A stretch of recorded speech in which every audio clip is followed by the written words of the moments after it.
Welcome to the Insurance Brokers Podcast, Helpful Hints. Here we break down the best, most informative bits of our full-length interviews. Quite glad I'm not my kids' age, because I don't really want to be trying to buy a house in 5 to 10 years' time. Absolutely.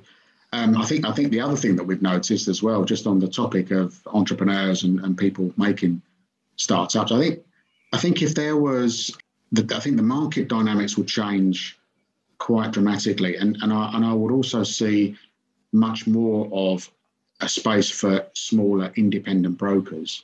I do believe that, because I do think that smaller independent brokers do tend to be more savvy with their clients, probably, dare I say, work harder for them because they have to.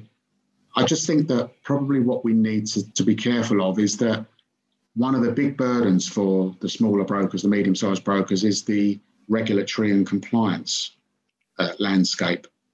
And that is something that has become increasingly more burdensome.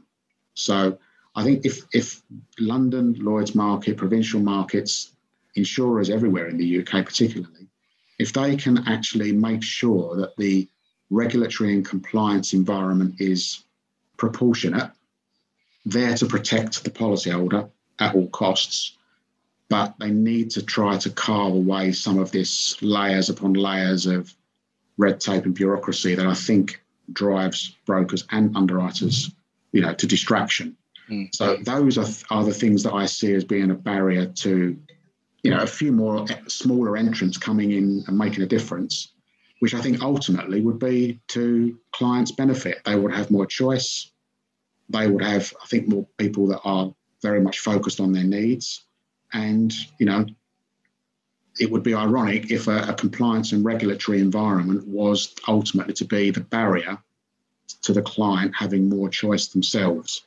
So that, to me, is a huge aspect on the whole entrepreneurial startup. I'm quite interested in how InsurTech is going to change that landscape, because one of the conversations I've had recently is about how there's some playing around with algorithms for an underwriting perspective.